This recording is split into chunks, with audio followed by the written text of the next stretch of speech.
खबर शामिल करते हैं लाहौर से। चेयरमैन पाकिस्तान तहरीक-ए-इंसाफ और साबिक वज़ीर-ए-आज़म इमरान खान ने कहा है कि जेल और ज़ेरे हिरासत तशद्दुद के ज़रिए नज़रियात का खून नहीं किया जा सकता।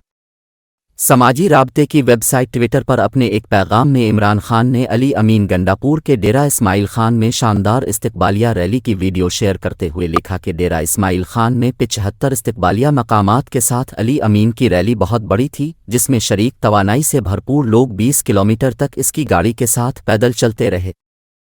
चेयरमैन पीटीआई का मजीद कहना था कि जेल और ज़ेरे हिरासत तशद्दुद के ज़रिए नज़रियात का खून नहीं किया जा सकता। फस्ताई अपने हथकंडों से कानून की हुक्मरानी और हकीकी आज़ादी की हमारी तहरीक को तक़वियत ही पहुँचा रहे हैं।